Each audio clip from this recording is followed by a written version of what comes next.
Shyam steel flexi strong TMT बार, ये strong के साथ फ्लेक्सिबल भी है। आपदा मुसीबत कोई भी आए, ये घर को अटूट बनाए। जब टीएमटी फ्लेक्सी स्ट्रॉन्ग, तो घर रहे हमेशा के लिए स्ट्रॉन्ग। আমি কোর্টের ব্যাপারে কোনো কথা বলতে পারবো না, কারণ আমরা কোর্টের রায়টা মানবো। এটা হচ্ছে 1 নম্বর।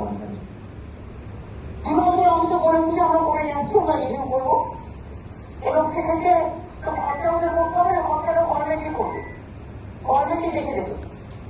নাম্বার 3 হচ্ছে, যদি কোর্ট অ্যালাউ করে যে কাজ করতে দেবে, যদি কোর্ট ওখানে অ্যালাউ না করে, সেটা অল্টারনেটিভ কি হবে সেটা আমরা কোর্টের রায় থেকে ভাববো।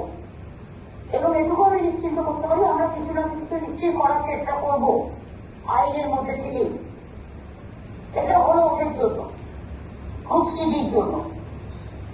তুমি হচ্ছে, আমি আরেকটা কথা বলো মানুষ, তুমি দেখেছো যে আমাদের অলরেডি 3 জন কাশ্মীরে মারা গেছে এবং তাছাড়াও আর্মির পরিবারে হচ্ছে মারা গিয়েছেন। ধন্টু তার স্ত্রীর সাথে আমার একটি কথা হয়েছে। কাশ্মীরে যারা মারা গেছেন, ওই বিচার অধিকারী বাবা মায়ের সাথে আমার কথা হয়েছে, তারা যথেষ্ট বয়স্ক এবং আমাদেরও একটা কর্তব্য আছে, সেন্ট্রাল গভর্নমেন্ট নিশ্চয়ই টাকা দেবে, কারণ এটার জন্য ওদের দিতে হয়। আর 13 লাখ টাকা মারা গেলে তাকে অনেক সাহায্যই করতে হয়। আমরা যেটা সিদ্ধান্ত নিয়েছি যে আমরা 10 লাখ টাকা করে পরিবারকে দেব, এই পরিবারগুলোকে যারা 13 লাখ টাকা মারা গেছে এবং আর্মি ভাই তিহরকে মারা গেছে। তবে একটা ক্ষেত্রে যেটা বাবা মা যাদের আছে কুস্তিগিয়া, তাদের আমরা টাকাটা দুভাবে ভাগ করবো। 5 লাখ টাকা ওয়াইফের নামে যাবে, 5 লাখ টাকা যাবে বাবা মার নামে। আর একটা যে বিচারের বাবা মা যে আছে, তারা খুবই বয়স্ক, যার ছেলের পয়সায় ওষুধ কিনতে হতো। আমি বিচারের বাবার নামে একটা ছাত্রছাত্রী কার্ড আটকে করে দিয়ে বলেছি লোকাল কাউন্সিলরকে, এবং আমরা যেটা আইএনসি থেকে আমরা অনেক লোককে যারা খুব ডিস্ট্রেসের মধ্যে থাকেন তাদের আমরা একটা সাহায্য করি, পেনশন করি। বিচারের বাবার নামে একটা 10,000 টাকার পেনশন আমরা করে দিচ্ছি, যাতে ওনার মেডিসিনের জন্য কোনো অসুবিধা না হয়। প্লাস 5 লাখ টাকা স্বাস্থ্যসাথীর কার্ড দিচ্ছি এবং বাবা মার নামে 5 লক্ষ টাকা আমরা দেবো। পরিবার প্রতি 10 লক্ষ টাকা করে আমরা দেবো রাজ্য সরকার থেকে। এই যে 5টি পরিবার আছে, 5টি পরিবারকে।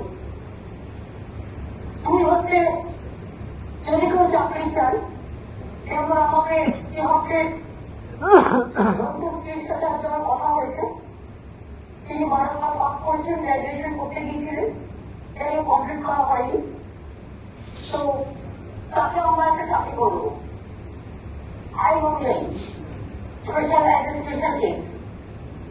এবং তার বাচ্চা দুটো আর্মি স্কুলে পড়তো, ওরা এখানেই থাকবে।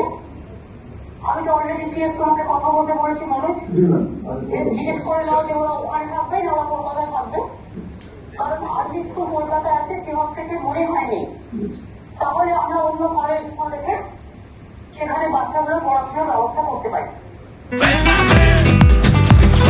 ये स्टाइल का मामला है। रूपा फ्रंटलाइन।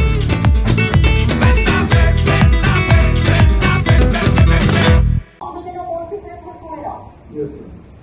ওরা রাজি হবে কি হবে না ওদের ব্যাপারে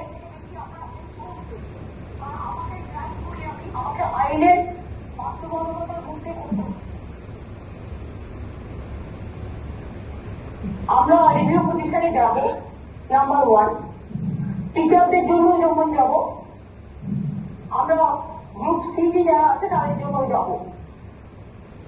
একটা কথা পরিষ্কার, টেন্টেড আনটেন্টেড আমি এখন বলতে যাবো না, তার কারণ আমি জানি না, আমার কাছে কোনো রিস্ক আমি সেভাবে পাইনি উইথ এভিডেন্স।